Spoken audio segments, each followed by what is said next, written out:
What's going on, guys? Sly here, and thanks for checking out this week's Mass Effect Andromeda weekly news update. Now, you've heard me say this before, but this time I absolutely mean it. There has been very little in terms of news since my last update video last week, Wednesday.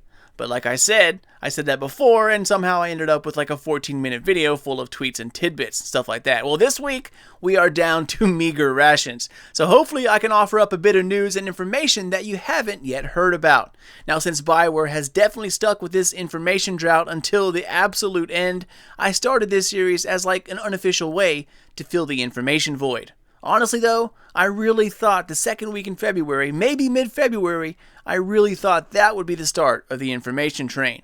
But from what I've gathered so far, BioWare is intent to not start that big release until the very end of February, if not the beginning of March. So when they said release a ton of information right before launch, they really meant right before launch, and it's absolutely killing me. Anyway guys, I know some of you out there are feeling the same way, so enough talk, let's get to the goods of this week. Alright, well, while we're talking about releases and information, the mysterious NeoGAF user Shinobi has admitted that his earlier statements were indeed not correct, but has this to say about what's coming up next. It basically says that he too was becoming curious as to the lack of information. So he asked around, and from what he says, most of BioWare is right now focused on getting the game to gold. The information explosion with IGN isn't due until March sometime. However, the long gameplay the devs keep promising us appears to come out next week sometime. So apparently soon, TM, means mid-February, at least for now. He also adds that press will get hands-on game time next week, but will be under non-disclosure until the following week. So basically, press gets to play the game next week for several hours. At the end of that week, we'll have our supposedly, 15-minute long preview of gameplay, and then the middle of the next week, following the preview, press will be open to talk about their experiences. So while it's not a ton of things to hope for, according to him, there are still a few things to come in February. So, like I said, take that as you will. He's been right before, but as you can see, he has also been wrong. Alright, so moving along, and to start things off, and partially to keep fans and cosplayers happy, character profiles as well as character kits have started accumulating on the Mass Effect website. Now, of course, everything I talk about in this video will be linked in the description box below, so definitely check things out when this is over. Last week, we had character kits for Liam and Cora. They went up right after the cinematic trailer dropped, as well as their character profiles. Well, since the video last week, a few more have been added. It started with PB and her profile, and then soon after, her character kit. After that, Scott and Sarah Ryder's character kit were added, and you can see all the cosplay detail here for everything, guys. I mean, skin color, armor configurations, eye, hair, I mean, you name it, the character kit probably shows it. Now, unfortunately, the Ryders don't have their profile up yet, and the profile to me is the more interesting feature here. It's basically a deeper look into each character. Their weapon of choice, their combat style, their favorite things, overall attitude. It's a nice first glance at what kind of character they will be. However, earlier today we had our latest addition, Vetra. As we now know, her full name is Vetra Nyx. Her character kit is up as well if you wish to make some kind of, Turian cosplay, or perhaps you're just trying to draw up some fan art and you need some high-def references. Going back to the profile though, we get a pretty cool glimpse at what kind of character she will be. She was born on Palaven, appears to be pretty tall at 198 centimeters, which is around 6'5", just a bit under, and from what it shows here is that she appears to be some kind of tank. Her combat rolls and strength says that she wears heavily upgraded custom armor that provides additional shielding. She also loves her power armor that hardens and activates reinforced shields when in combat, that provides her with unrivaled protection. Add the fact that her favorite weapon is a modified Cyclone assault rifle, and you can tell that she is the classic soldier archetype. Making deals to get the things you want, shooting at the things you don't, that's me. Right there you can sense the type of person she is and the kind of character she'll be adding to the crew. And from what I've read, she's definitely a fan favorite. And also from this quickly deleted tweet right here, a romanceable fan favorite. This tweet was deleted literally minutes after being posted, and then it was replaced with voila. So this is the only form of it left after it was captured on the BioWare fan forums. So if you're wondering, yes, you can indeed make Vetra yours forever. Alright, so you've seen Peeb's character kits, but her profile also reveals a little about her. Her combat role is a gunslinger / biotic destabilizer, and her favorite weapon is a Sidewinder pistol. Now to me, her quote is kind of snotty here. The Milky Way was so been there, done that. Even if I hadn't done it, someone had. Just by that little information, you can tell that she's kind of one of those like cocky loner types. She's outgoing only because it creates opportunity, and her gunslinger style seems to epitomize that. Now, I'm sure more profiles will be released every week until release, so keep an eye out on the website if you want to keep up to date. Alright, next up, a few big-time gaming magazines talked about Mass Effect Andromeda in their newly released March editions. Xbox Magazine's March edition just released today, and on top of that, PC Gamer as well as Games Radar have had a few articles pop up as well. The largest was PC Gamer, and we'll get to that here in a minute, but first, let's take a look at Games Radar. They go into the new dialogue system, and they talk about how they didn't just want, pick top left to always be Paragon, pick bottom left if you want Renegade. If you wanted Paragon, you clicked on that top left no matter what, right? You wanted blue, that's top left. That's just how it worked. Well, they wanted something that you could relate to, and they talk about the 4 different tones possible in each answer. On top of that, they said that choosing one tone could lead you to others as well. So it seems like the dialogue system is a lot more complex this time around. It's not just, click the red if you want to be a dick, or hit the blue if you want to be the good guy. There are quite a few in betweens, which is good. As always, the link is below if you want to check out the article. Next, PC Gamer released a pretty large article about Mass Effect Andromeda, and they go over a ton of good key points.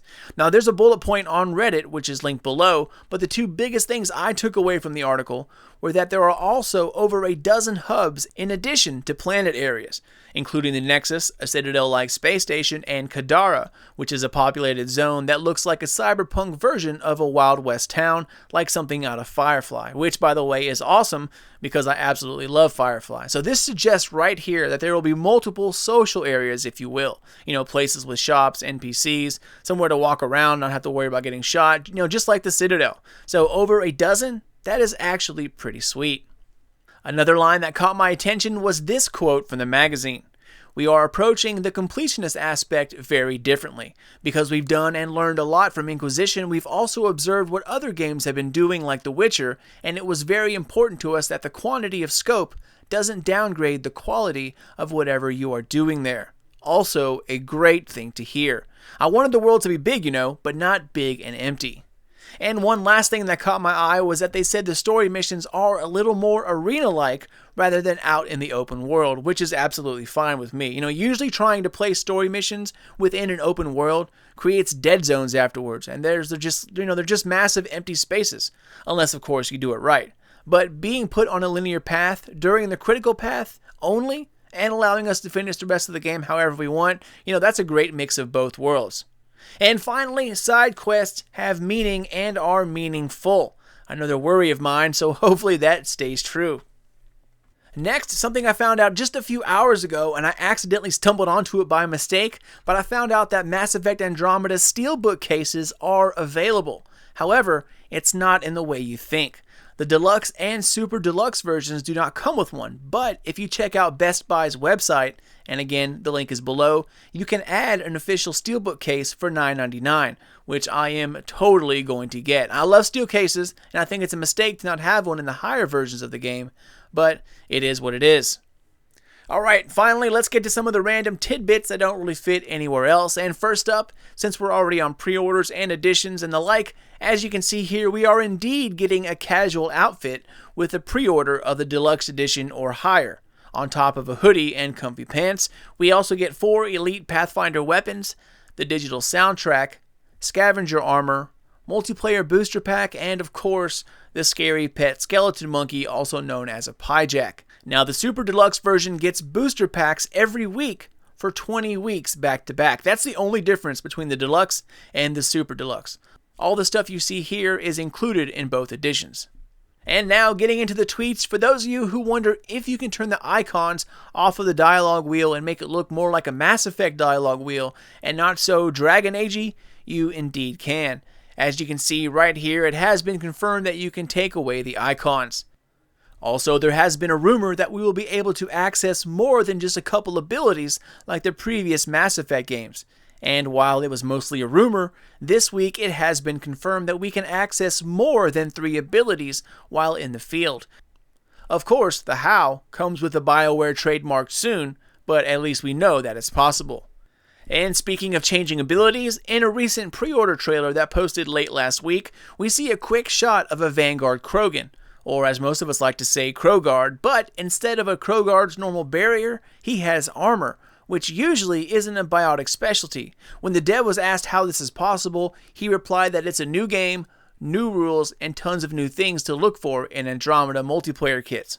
So it sounds like to me it's one of those one-time equipable talents, or maybe even a card. Once again, we'll see here soon, TM. And finally, for those hardcore fans out there who know all the writers, all the artists, voice actors, stuff like that, you'll be happy to know that Kathleen Rootsart, I believe that's how you say it, Rootsaert, Rootsart? Anyway, she's the writer behind Y'all. Kathleen wrote for Kaidan in Mass Effect 3, so that should comfort some of you out there.